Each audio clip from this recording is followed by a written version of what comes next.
Next up is a woman who thoroughly dismayed her parents by majoring in English, and then following that degree up with an MA and an MFA in poetry.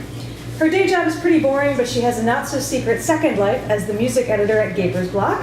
She apologizes for not coming to your band's last show. When she's not baking biscuits or ordering ham off the internet, she can be found on Twitter. Put your hands together for Anne Holub.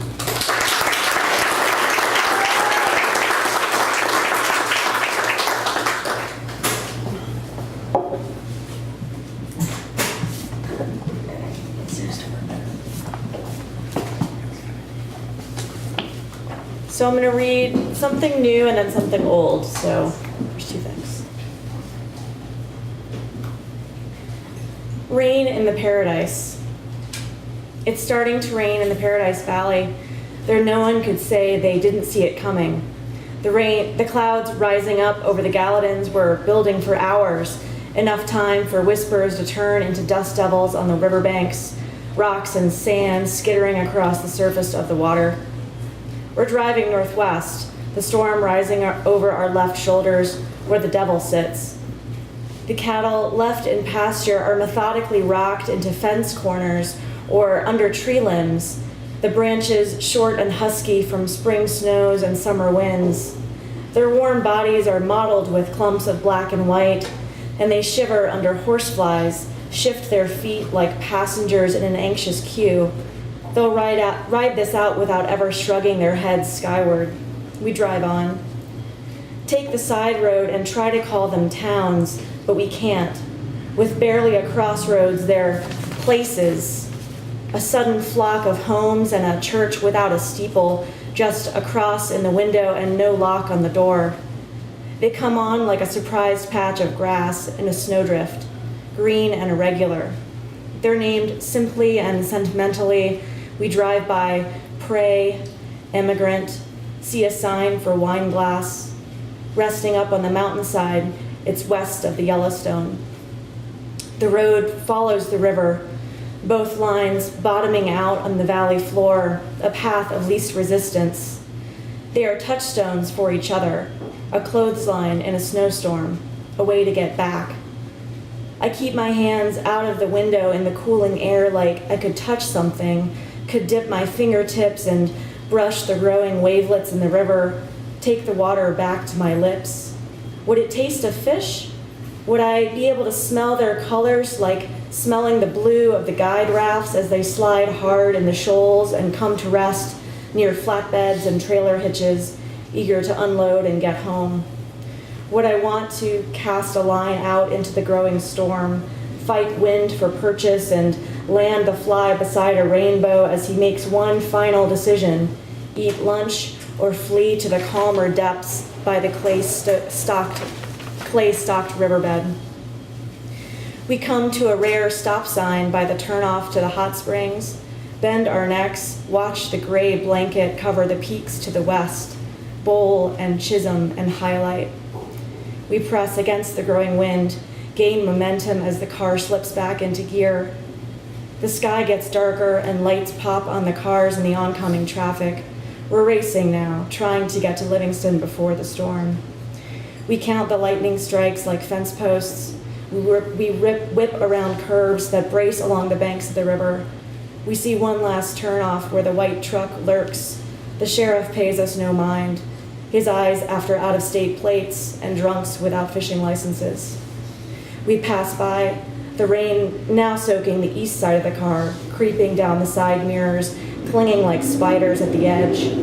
Our eyes on the interstate and a gap of blue flying east. It's raining in the Paradise, and we're anxious to leave.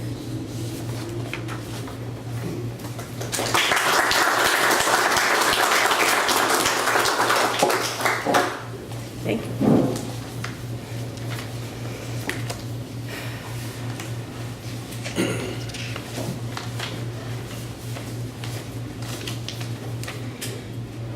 We owe Chicago.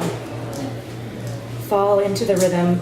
Follow the footprints already broken through the snow. This path was made for you. A road left by someone's boots, a half step wider than your own gait, yet follow them. Don't stop to founder in the wind like a half-crumpled receipt tumbling westward from the lake. What we owe the winter is shared underfoot, a glove returned, a crinkled forehead expressing sympathy, saying thanks, and what can pass for a smile behind a snow-brittle scarf. This is all we can feel, numb and glove-bound. We burn where we've left some part open to the elements. Say, we can have this embrace. The banks of the lake are frozen mid-wave, but we totter out together, snap pictures against the wind. Spring comes on spring comes on slowly, the loosed syrup dripping into pans that never seem to fill. Head sunward, lean in, cross the bridge 3 times to make your day lucky. The river's gone green. It happens because you can say the words, feel the sun on your face, and know you aren't dying. It continues to be truer each day, even behind the clouds. Bend and flex your hands. This is an awakening. Curl your feet, sockless, in shoes open at the ankle. The blushing dampness of the air is welcome against the small hairs of your arms. Touch your bare palms to cheeks, a soft expression of thanks. We owe the green shoots a clearing, rake detritus to the side to let the rain fall in. Find worms in the loam, fat and bowl deep. Cross paths with strutting robins glaring with their side eye. We see summer coming a long ways off, a thunderhead pounded like an anvil. Flags in the wind held taut against streams of baseballs arcing down onto Waveland Avenue. The promise of rain and long bike rides home, the bricked alleys heaving off the day's heat. We owe at least one lake baptism to August, a dare under the gaze of lifeguards overcome with duty. Sandy, lie breathless beneath a row of long-haul planes descending above us, a Busby choreography lining up to O'Hare. We embrace strangers with our eyes, skim thoughts over bodies let loose under what could barely be a flap of skirt, a suggestion. Forgive us, the air is full of daydreams, sun and clouds, popsicle bells, mounds of mowed grass that we take along in socks like a lover's braid into battle. Share this cup and get drunk with me. This is the time of giants. They're waiting for us to wash away under thunderclaps. We dare to be barefoot in sudden storms, thankful for deep, heavy boughs that save us from the worst of the rain. Then the leaves all slough off in one tremendous lurch. Staggering into autumn like split-lipped boxers, we call ourselves triumphant. Arms raised high, shoes soggy in the gutter after street sweeping season. We begin to pray, begin to say grace at meals with friends, heartfelt devotions to the goddess of the harvest, to whatever great spirit can keep us warm and safe as the sun retreats. We owe her our dreams. The city burns orange on sunset, and after, the mercury light sets scenes of perpetual twilight. We beg for one more weekend, warm enough to sit coatless by the lake, our hair shrugging off our shoulders in the wind. In browning lawns, we find offerings, broken shoes, spent charcoal, decaying pumpkins sinking into their grins and a toothy frost. There's no denying wind creeping under the sliding door while we brace ourselves hip to hip on the train. We burst down the station stairs, hooded, locked arm in arm along the street, dusk fading at our backs, the lake a darkening bow ahead. We are resigned to this town. It knows what we left behind.